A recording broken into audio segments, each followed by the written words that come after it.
Hello, everyone. Good evening. I'm very, very, very pleased to have with us today Dr. Javed Hingora, and welcome all of you on the call. Thank you for coming back and listening over and over again. Every single speaker until now had something fabulous to say, another way of saying it, another way of putting it, another view on it. It's just so refreshing to see all these people come here and take their time and sit just to give you some more information about what's going on, some positivity in a world where a lot of news are negative. So this is what It's Your Life is about. It is your life, so own it. Take it in your hand. Don't let any corona affect how you live.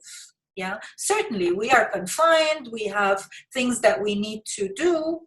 Yeah, we need to, but don't let it affect your thoughts, your mind. And this is exactly what we'll hear today from Dr. Javed Hingora, because he is an expert in homeopathy. However, he works totally holistically. So you ask someone if he uses a deodorant or something like that to find out something totally not related, right? Yeah, that's right. It was very intriguing, actually, because I spent more than an hour talking to this person who had high blood pressure. He has been to all sorts of experts who could not explain to him that despite his very healthy life and no medical history or genetic history in his family of any disease, everybody was very healthy, lived till their 90s, and why does he have this blood pressure and no other symptoms? So when I reached the end of my wits, it just occurred to me if he is suppressing his sweat. So I asked him, do you use antiperspirants? And he said, yeah. What sort was it? He said, it works only for 7 days because I hate to look sweaty. And I said, can you give it up and maybe for a couple of weeks and tell me how your blood pressure goes? So he was initially shocked, and he said, how is it connected to my blood pressure? Well, there is a huge connection between antiperspirant. I'm not talking about the deodorant. I'm talking about the substance or thing or a liquid that stops you from sweating. And this, when he did that for 2 weeks, his blood pressure came back to normal. So suppression of sweat is one of a huge negative impact on the ability of the body to regulate body temperature. And sweating, of course, is something which regulates our temperature. This is how we sweat. We sweat, it cools down the body, and the body doesn't need to overheat and raise the blood pressure. So this was causing a big load on his heart. And since he was in his late 50s, he was really concerned about this high blood pressure. And since he led a very holistic life, he did not want to go on a blood pressure pill. So things like these, sometimes when you look at a lifestyle factor, a tiny change can lead to a huge improvement in a person's health. Yeah. And if he did go to a cardiologist and who did prescribe a blood pressure lowering medication to him. So if he had taken that, imagine on the one hand, he's raising his blood pressure and he was consuming a lot of coffee, which is actually a medicine for low blood pressure. So stopping coffee and stopping the antiperspirant solved his problem. As simple as that.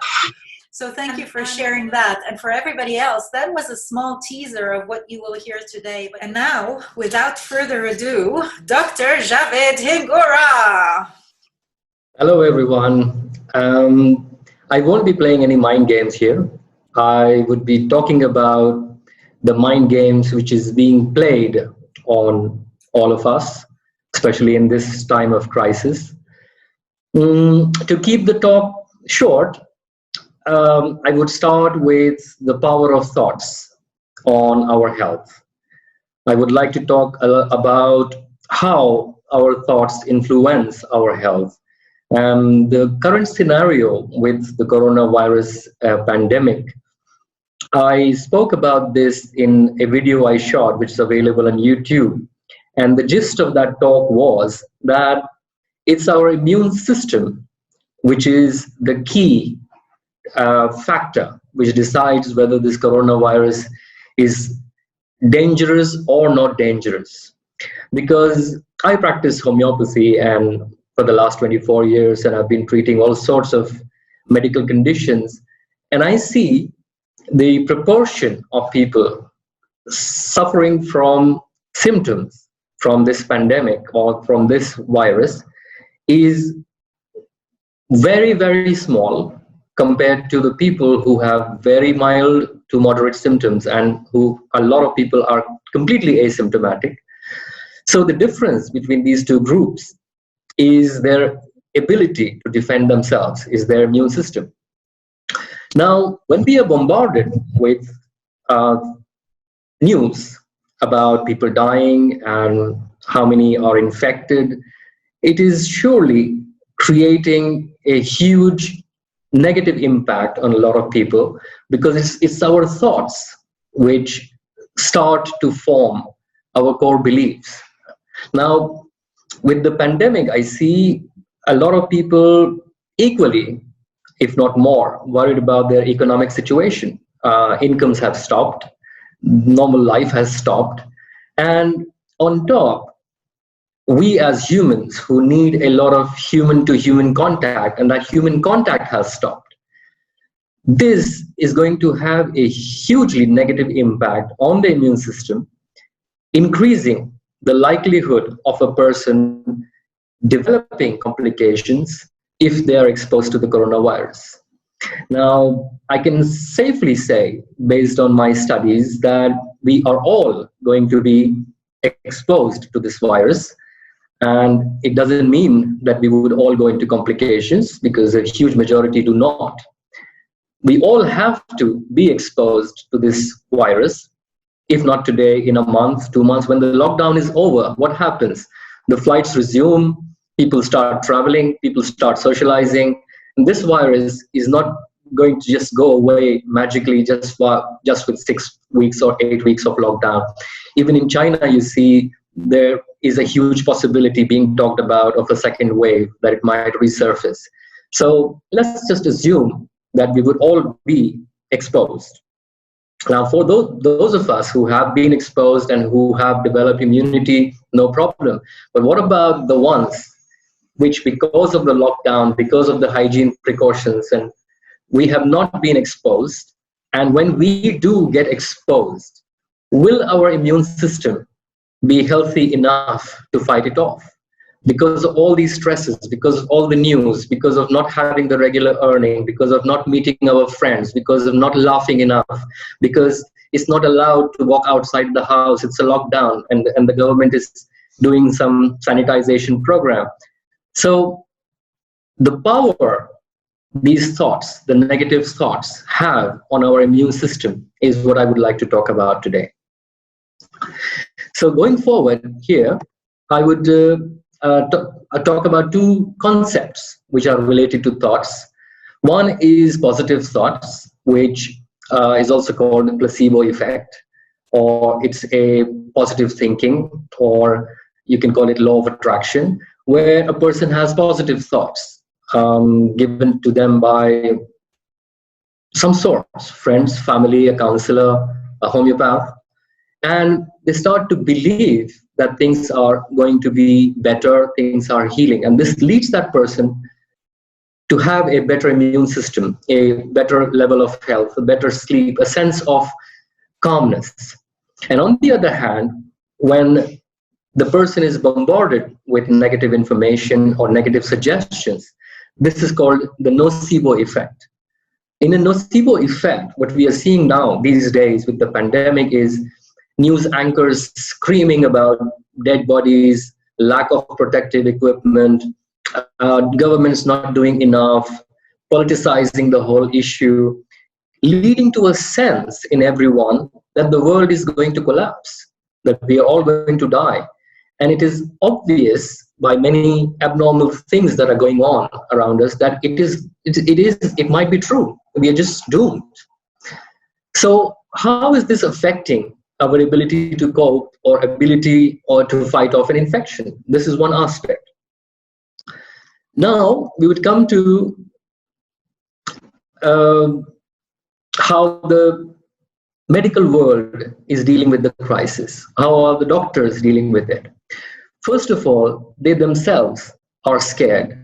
They are so scared of taking a case, touching a case, being in the hospitals. I get calls from medical personnel working in hospitals. They are under my treatment, a lot of them. And they say that every day being there between infected people is such a torture that we can't explain how stressed we are. We're not sleeping well. Of course, they are overworked and they're scared for their lives. That's because of the dominant media portraying things in a light which is not true. I am not saying that the coronavirus is completely harmless. I'm just saying that we are making it even more dangerous by influencing everybody's immune system in such a negative way, by listening over and over again to negative news. Even the facts and statistics are presented in such a way to make it look way more dangerous than it actually is. So coming to the way traditionally things have been handled in the medical world, doctors, now I've gone through medical school and I know what we are taught. We are definitely not taught bedside manners. No professor tells us how to talk to a patient, how to reassure them. There is no course for it. There is no credit for it. Nobody tells us about the effect our words have on a patient. Nobody explains to us the positive effect positive words can have and the negative effect a negative statement can have. I routinely see people coming from a specialist, almost in tears, saying, this doctor thinks I have cancer. This doctor thinks I have abnormal growth in me and it needs further investigation. Now tell me something, if it needs further investigation, why does a doctor put in this huge scary word into a person's head, like cancer? You might have cancer. I think you have cancer. The person, I believe, the thoughts are so powerful that the person starts to develop cancer the moment they start thinking and believing that they might have cancer. They start to become weak. They start to experience the symptoms. They Google search. And after Googling their symptoms, they say, yes, I have this, I have this, I have this. It's confirmed. I know for sure this is cancer. And they start living and believing the way a actual cancer patient lives. And when the tests are done and everything comes out clear, it works like a placebo effect. Now, there are examples in history, in medical literature, where a person was wrongly told that they have cancer, a wrong diagnosis. And the person started to lose weight, they started to feel weak, they started to develop pains as if it was real cancer. And when they were told that you don't have cancer, we made a mistake, from that day, the person started to recover. And they became normal, absolutely like they were, because they did not have cancer in the first place. So this is the power of suggestion and thoughts you can put into a person or into yourself. You can either encourage positive thoughts, you can stop negative thoughts, and you can change your life just by doing that. I know it's not that easy, it's easier said than done, but it needs practice. And practice makes this way of thinking more and more concrete. Then it becomes a habit to think in a positive way. I can give you an example of my grandmother, and she is 94 years old now. And I don't know of anybody more positive than her as far as thinking goes. She had breast cancer, which was confirmed. My father is also a practicing homeopath. And when he saw the case, he said, we need to investigate. And she did that, and she was found to have stage 3 breast cancer. She, even after learning of the diagnosis, said, so what? I have it, I have it. If I have to live, I live. If I don't, but this was not a resigned attitude. It was a positive attitude. She said, I want to eat something nice. I want to enjoy with you till I live. My father started her on homeopathic treatment, and it was mainly because of her positive attitude that she recovered within a year. And we did repeat the mammogram and the tests, and nothing abnormal was found in her breast. It healed like she never had any problems.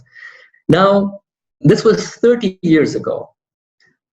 What would an oncologist say? What would the oncologist who tested her say? They told her that you have maximum 2 years to live, looking at your age. She was 69 something at that time, and she's now 94, and she still cooks. She walks. Well, she has hip problems, but she's still active. She's still completely coherent. She makes sense. She can give you a talk, a pep talk, at 94. Makes you feel that if you worry when you're 45 or 55, it makes you feel silly to worry. So this is the positivity. This is the core belief system she has, that I can eat anything and nothing would happen to me. I can eat stale food. She routinely does that. She's very much against throwing away food. So she eats food the next day or the third day, and she said, look, nothing happens to me.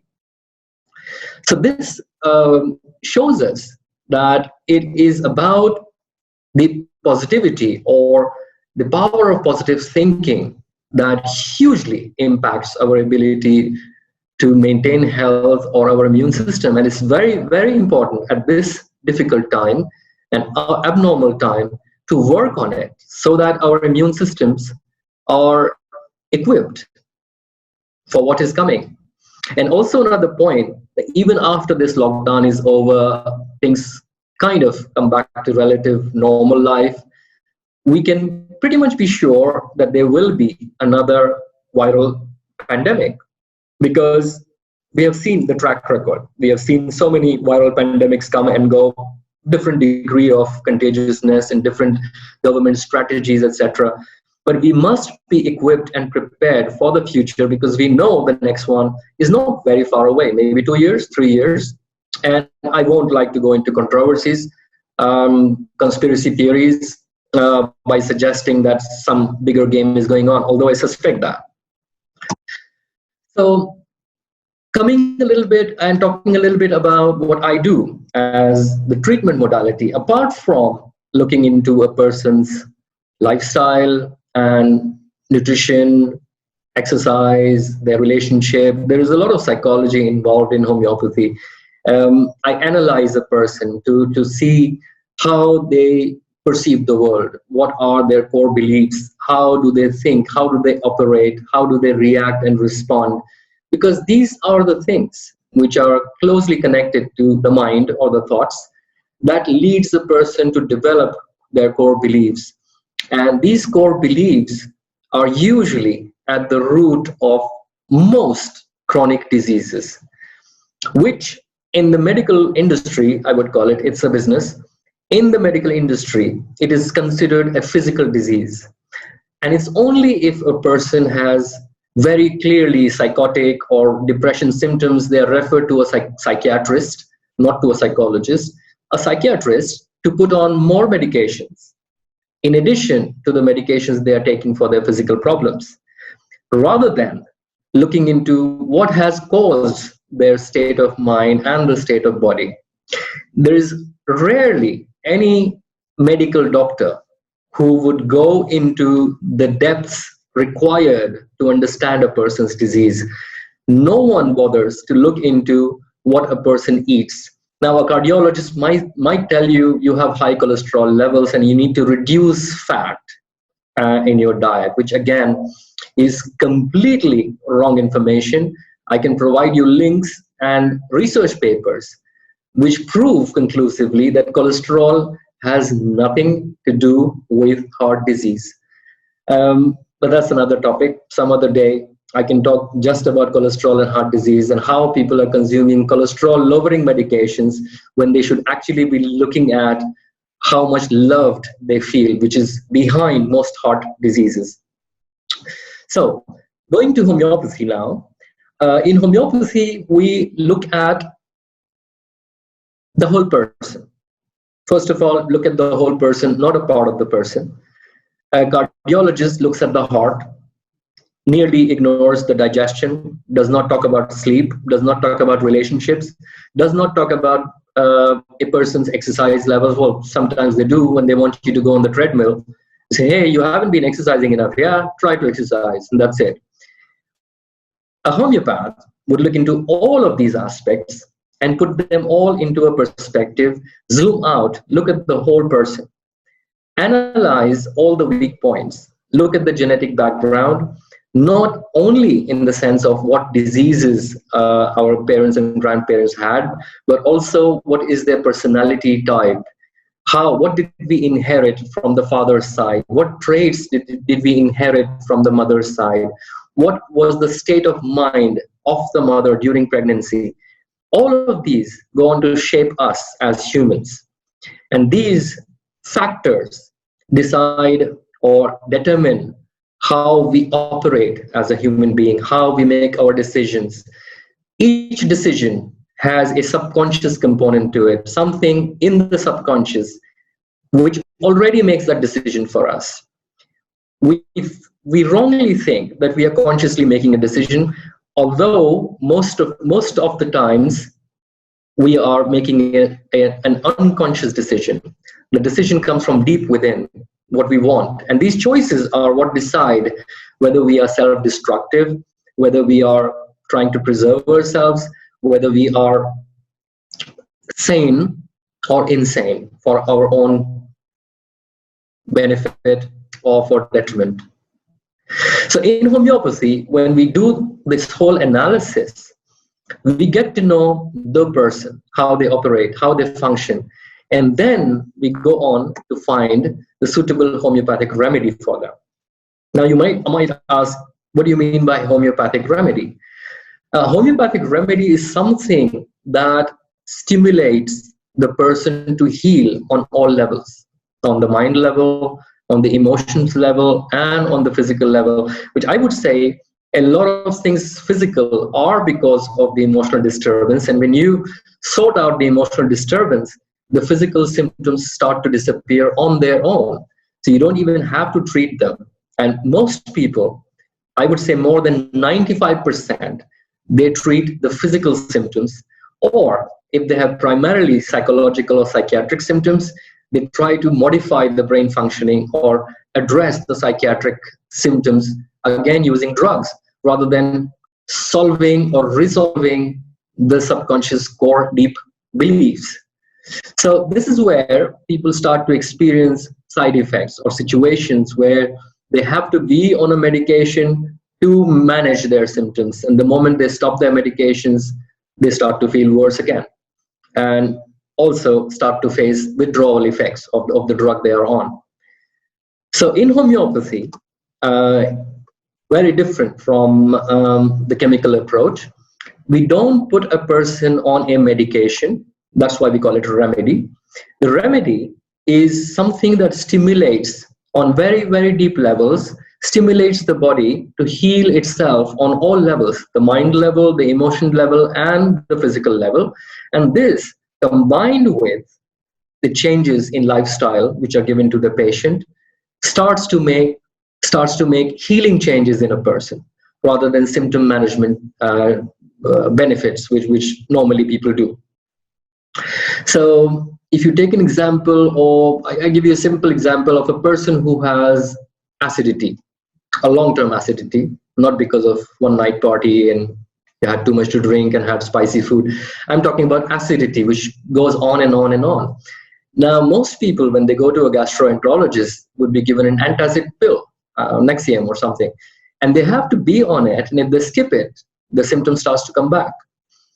In homeopathy, I would never give them an antacid pill. I would try to find out what is behind this excess acid production or reflux of the acid into the esophagus. And going deeper into it, I usually discover things which the patient is amazed at. Why would you talk about this? Why would you even ask me this? How do you sleep? How is your relationship with your boss? How is your married life? And you can see that in most cases that the person is extremely anxious. There is a huge level of anxiety which is affecting the stomach, making it produce more acid, much more acid. And once you address the anxiety, the acid level starts to go to normal without the use of any antacid. So this is the whole process. Now you might ask, how does a homeopathic remedy affect a person's core beliefs or their emotional state or state of mind, as we call it, the state of mind? So the state of mind is the perception mechanism or perception situation of a person. How do they look at the world? In a given situation, each one of us perceives the situation differently. Some perceive it to be the sunshine to be pleasant, and others perceive it to be too harsh, and others say, I don't care. It's different perceptions. So when there is a fault in the perception of the person, it starts to create symptoms. It starts to create protest by the body. And what is required here is to change the perception of the person. Now, each homeopathic remedy is made from all different remedies are made from different substances. And all these substances are capable of producing a certain state of mind in healthy individuals. I'm talking about healthy individuals here, not the ones who have symptoms. And this is a bit tricky and complicated. So you need to maybe take a cup of coffee and sit.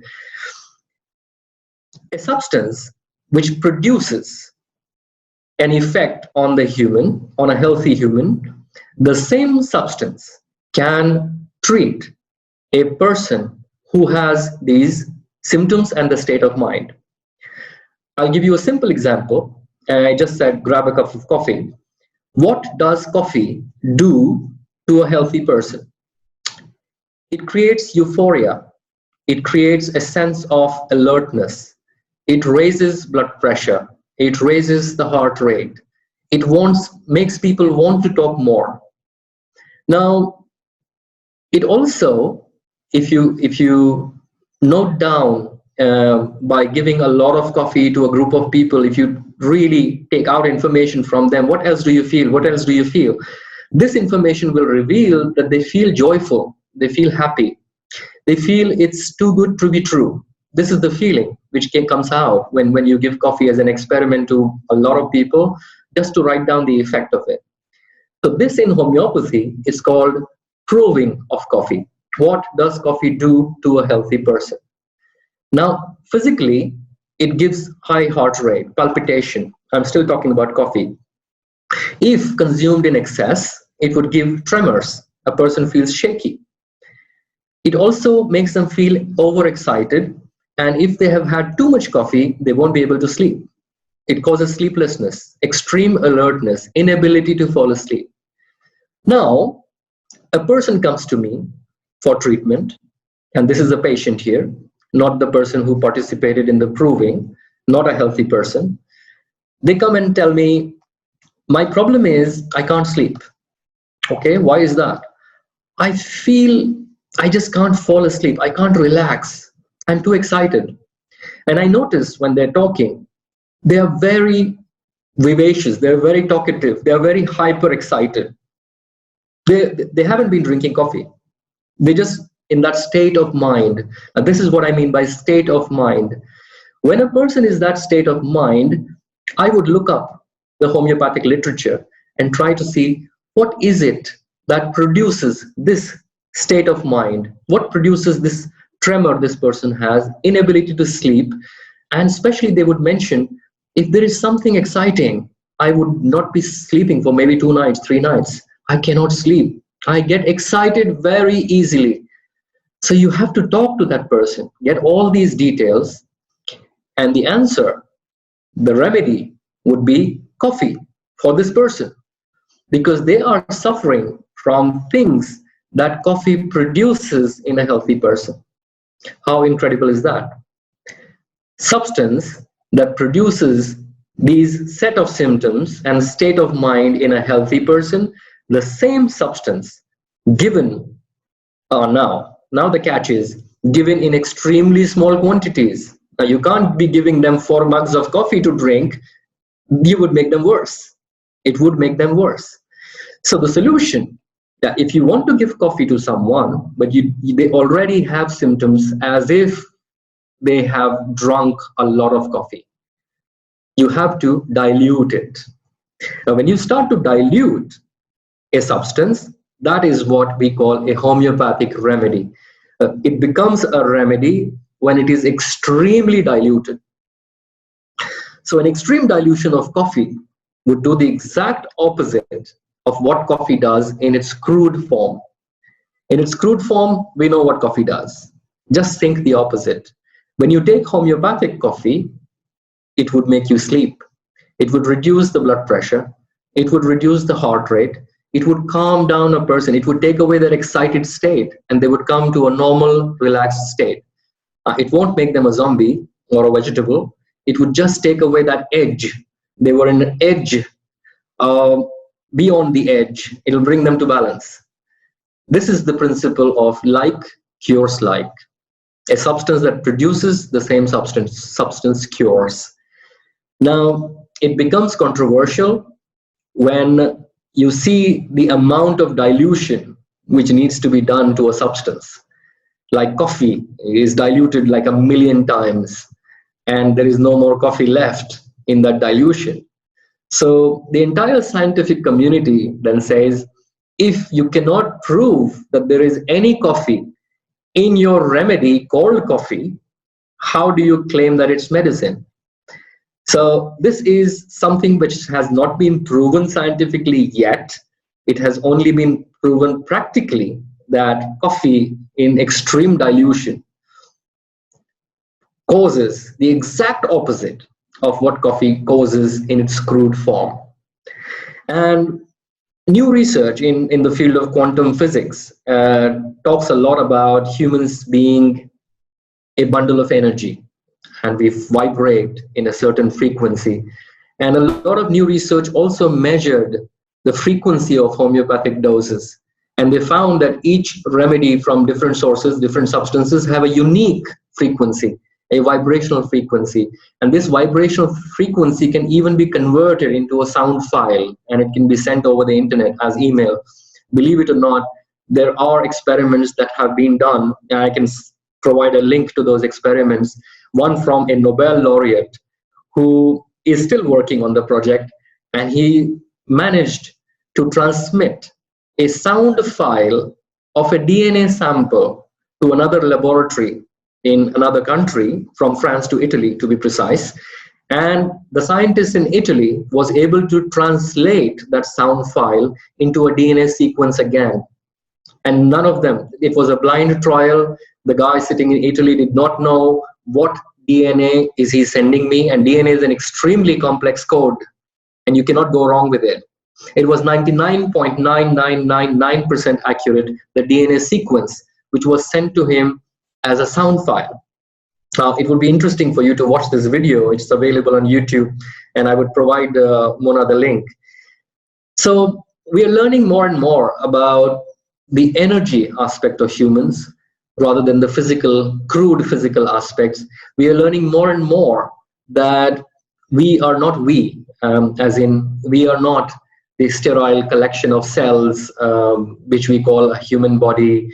We are not a compilation of lungs and liver and heart and brain put together. We are actually more of a colony, a jungle of so many different microorganisms. We are like trillions and trillions of bacteria and viruses residing together in one package, in one bundle. And in health, this whole jungle is very lively and very balanced and very happy. And you can imagine like your dream jungle, the most beautiful jungle you can think of, with birds tweeting and beautiful flowers, and it's green everywhere, and it's so fresh and beautiful. And this is a body in harmony. And the way viruses and bacteria are demonized like an enemy, it doesn't fit with this model where all of us, and when I say us, means our bacteria, brothers and sisters, our viruses, we all are supposed to live in perfect harmony. And this is the state of health. Now, if we do not provide the right environment or the right sunlight and the right amount of rainfall, this jungle starts to disintegrate. This jungle starts to develop wrong sorts of species. Certain species overgrow and certain species start to go extinct. And when this disbalance happens, you see there are problems with the whole ecosystem, like we see with our Earth, unfortunately.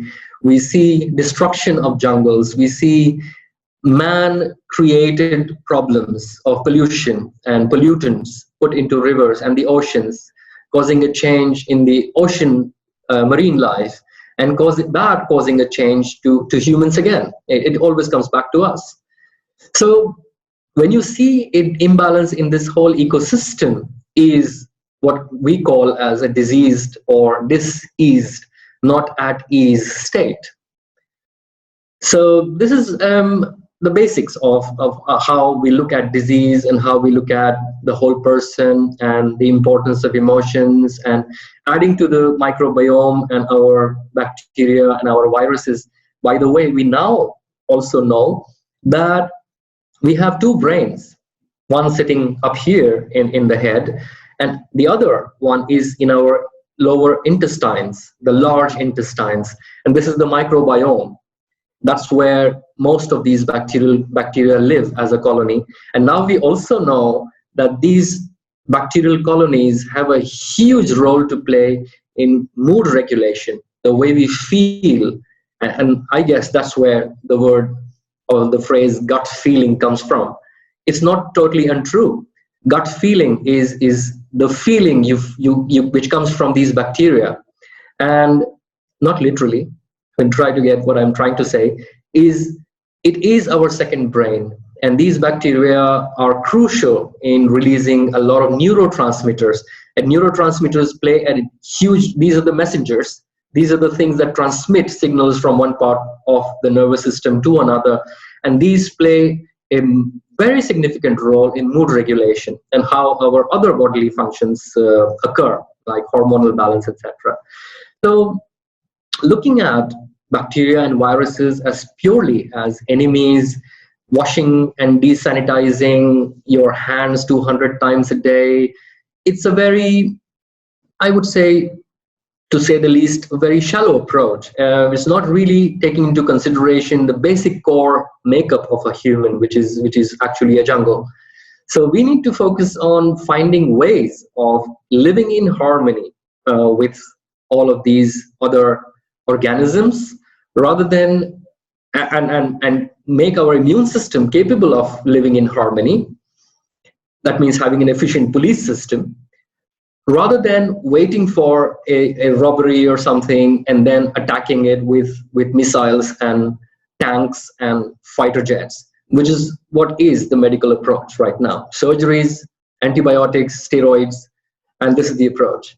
So in homeopathy, we look at more at how we can work in cooperation with the body, creating harmony, rather than work like George W. Bush style of sending armies and carpet bombing countries. So I hope that gives you some insight into how we as homeopaths think. And I would invite, if you have any questions, you feel free to ask them. She tried remedies, but she didn't feel any change, and she's asking why. Is it because I didn't believe in that treatment, or is my perception the reason? No, you don't have to believe in the remedies working. You have to believe in yourself, not in the remedies.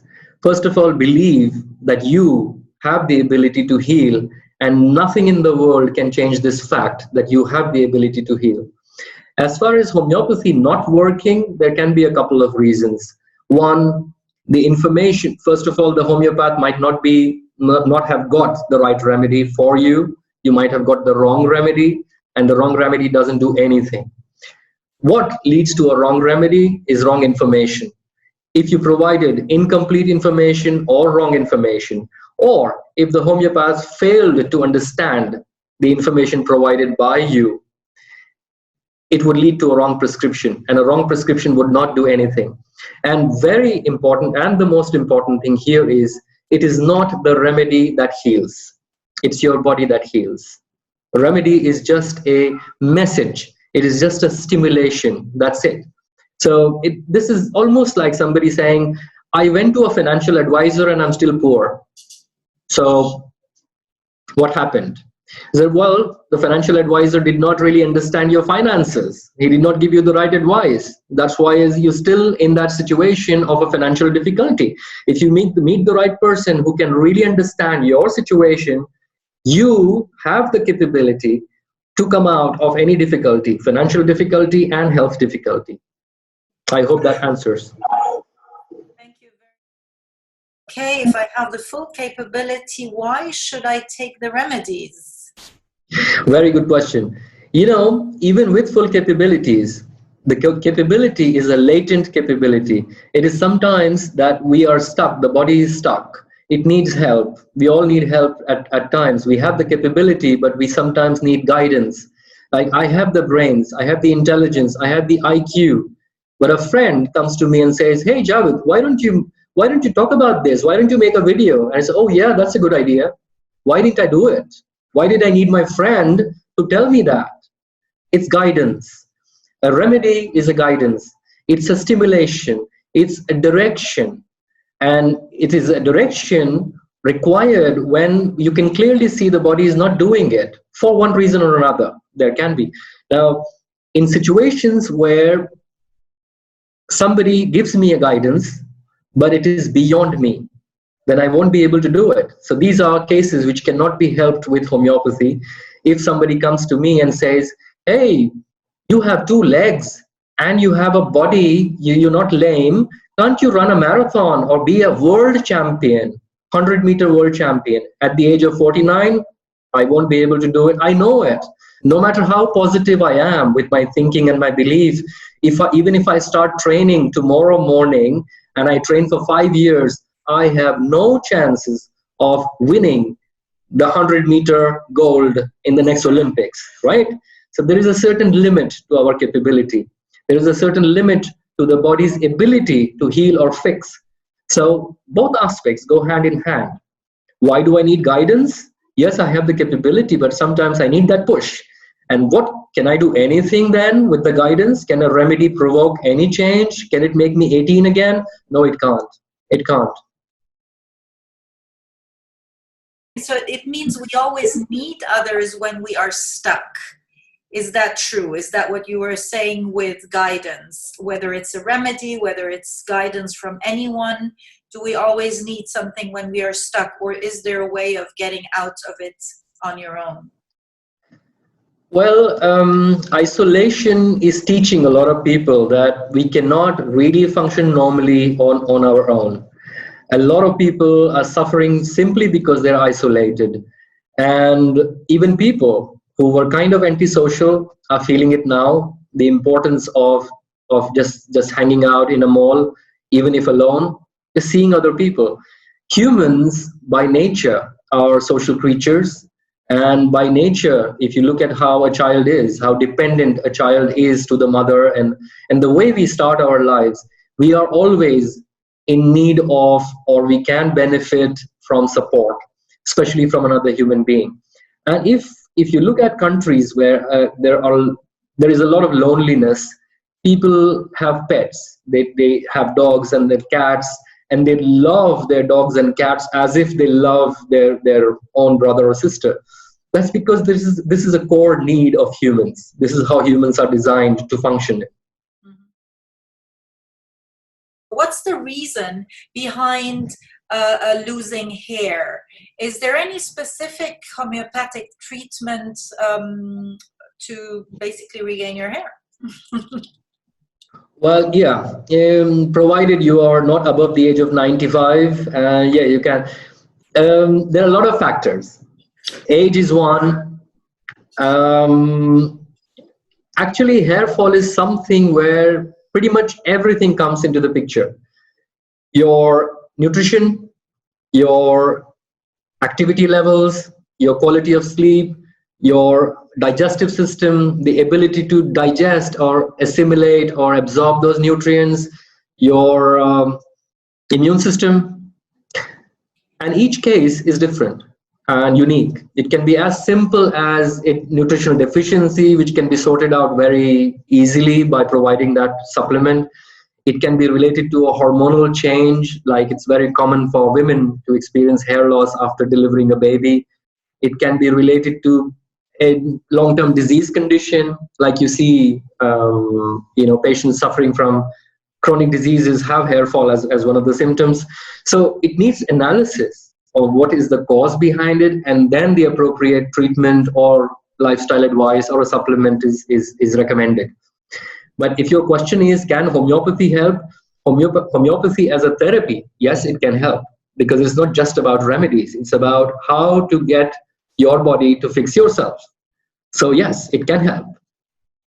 I hope that answered the question. And just a comment here. I remember I had a friend once who was going through a divorce. She had real patches of hair just falling out. What I understood was that this is related to a big emotional trauma which had an impact on her immune system and leading her to develop an autoimmune condition. Mm-hmm. And this condition is called alopecia areata, which is an autoimmune condition where the person's immune system starts to damage or attack the hair roots or hair follicles. And it is very common to see this. I remember a case of a boy. He was about 9 years old. I saw in Bahrain about 15 years ago. And because he recently sent me his picture of if normal hair. He had lost his entire hair from everywhere on his body, not only the scalp, but even the eyebrows and eyelashes. And this happened after the mother and father left him to go on a journey or vacation for 2 weeks. And he was extremely attached to the mother and he was traumatized. They came back and he started losing hair in patches. And they were told that it is an autoimmune problem, but he was given steroid injections.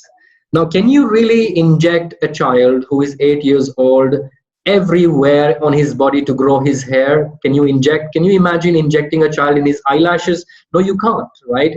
Unless you fix his immune system. So when I took the case, and this came out very clearly, and they were also surprised, why are you asking about, was there any trauma?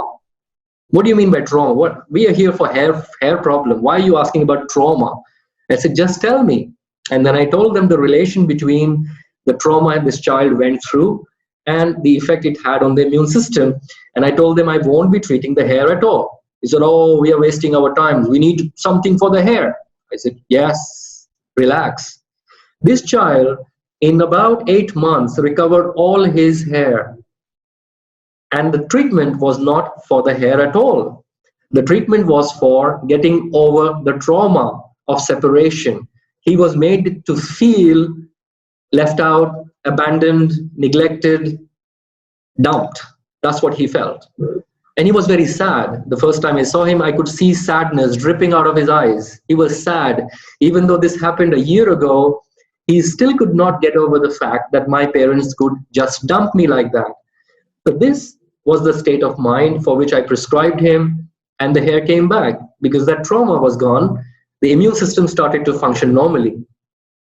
This is how it works. Or this is how it should work, because using an injection on the scalp is not going to change the immune system. And the same applies to arthritis, same applies to multiple sclerosis, thyroid problems, very common in women. Thyroiditis, mostly there is an autoimmune reason behind it. And in the medical textbooks, they say unknown cause. We don't know why Hashimoto's happens. Well, you don't look into what happened, so how would you know what causes it? Of course, in this time now, a lot of people are concerned about the virus, are concerned about, what's going on in the world and can I be infected? So we have a question here. How can homeopathy help with infections like coronavirus? Is there a preventative homeopathic approach to the virus? Okay. How do you think 85% of people infected with coronavirus are recovering? Their immune system. It has the ability to fight it off. So what does it tell you? Anyway, forget homeopathy. The majority of people infected will recover anyway, even without treatment. So first of all, stop panicking, stop worrying, unless you are in a high-risk group. What do I mean by high-risk group? We all know, it's all over the news, but it is underplayed. The number of infected, the number of people dead are being exaggerated or given much more importance in the news, instead of saying, well, we have 83% people recovered. And yes, there are a huge number recovering. So what is making them recover is their immune system. If you take care of your immune system, it is capable of taking care of you. And as I said, Corona is not going to be the last pandemic. We should be prepared. We should almost be sure there will be the next one. What do we need to do? Make sure the immune system is at least preserved. If you can't do anything to improve it, at least stop damaging it. What can you do to damage it? What can you do to stop damaging it?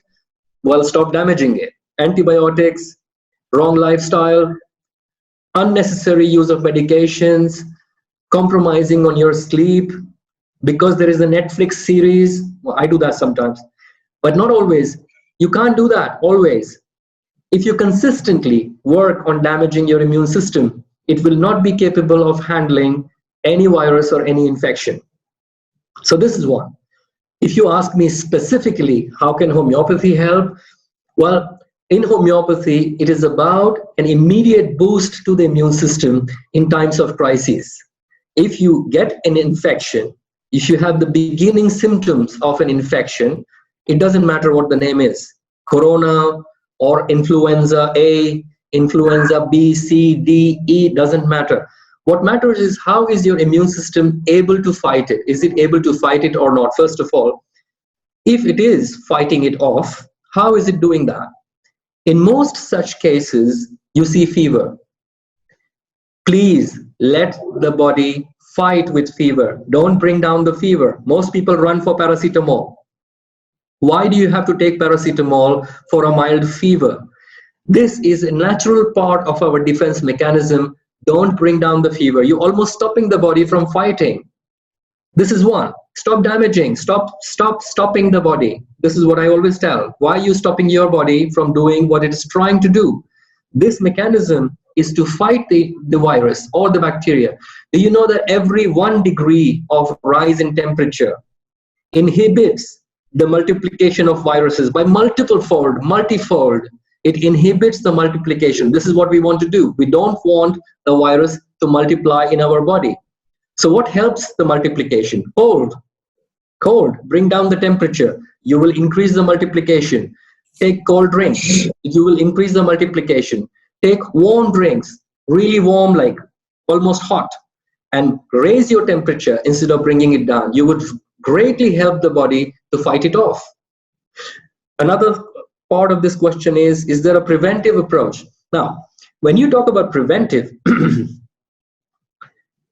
you can't really predict what would be your body's response to corona or whatever the virus is. So no, there is no fixed preventive which can be given to everyone and said, now you are safe. You can dance around everywhere in the city where people are infected. No, you can't do that. That's foolish. You have to work long term on the immune system. First of all, take the precautions when there is a pandemic going on. But when it comes to a symptom complex, when you start to react to the virus, if you see the struggle of the immune system, there are specific homeopathic remedies which are selected or given based on a set of symptoms. I give you an example. I'll give you 2 examples. One is a remedy called aconite. Now, aconite In aconite, where the person needs aconite, symptoms develop very rapidly, extremely fast. Like 1 hour, the person is fine. Within half an hour or 1 hour, they have a terrible headache. The fever is 103 or whatever, 39.8, all within 1 hour. The rapidity of symptom development is one indication of aconite. The second thing with aconite is it brings on panic, because things happen so fast that a person loses grip and says, what's going on? Am I going to die? And when you see that as a history, that symptoms came on very rapidly and the person is scared to die, this is aconite. This is the homeopathic remedy, aconite. When you give aconite to that person, it does not control symptoms. It does not bring down their fever. It helps the body to fight the virus effectively. In fact, the fever might even climb a bit in a bid to fight the virus. Most people see that as a negative development. I mean, mothers would call me 2 hours after giving the remedy and said, her fever was 37.9 and now is 38.1, doctor. Is this a reaction? I said, yes, it is a very good reaction. It is not only a reaction, this is the action we want. We want the body to get into action. It's fighting now. It wasn't fighting effectively, now it's fighting more effectively. So something that would go away in 4 days can go away in 24 hours. This is how you can stimulate the body, fast forward the entire process of healing. That's what we do in homeopathy. Always work with the body, not against the virus, not against the bacteria. You work with the body. It's a pro approach rather than anti approach. You see, antibiotics, antipyretics, antihypertensive. What is anti? Against. Against everything that the body is doing or the body is showing as symptoms, you go against. In homeopathy, it's always about pro. Like cures like. Like. It's the same. I help you. I know what you're trying to do. I know what you're trying to tell me.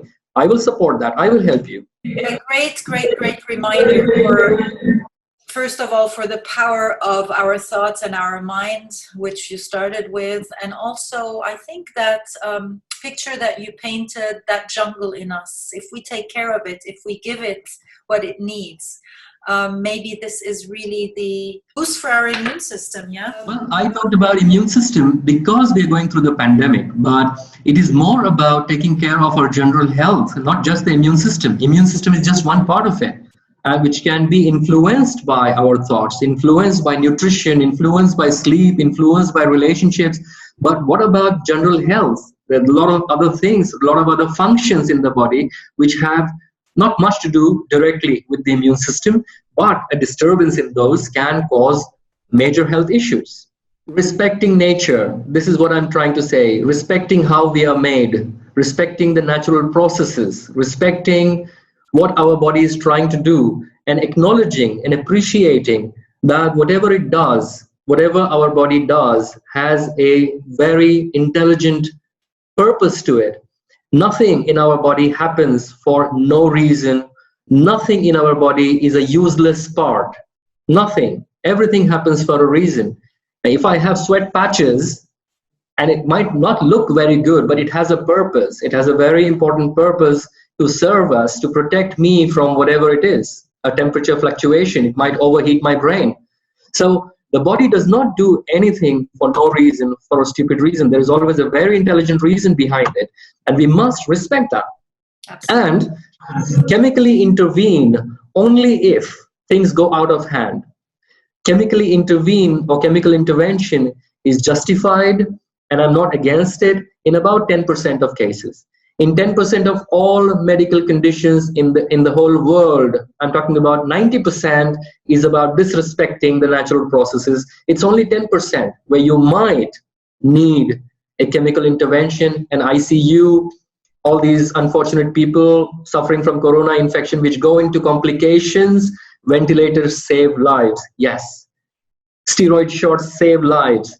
A cardiac surgery saves lives. But it has its own appropriate place. It has that 10% place. You can't apply that 10% to the entire 100% and say, this is the only medicine, this is the only way. It is not. It cannot be, it will never be. You can see the trends all over the world.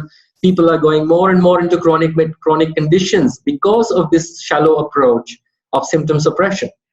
I thank you so much. Dr. Javed has his clinic in Dubai, so whoever is in Dubai, all the information about his clinic and contact details will of course be with that video. So thank you very much, all of you, for being on the call, and Dr. Javed, of course, for being here with us. Welcome. Good night, everyone.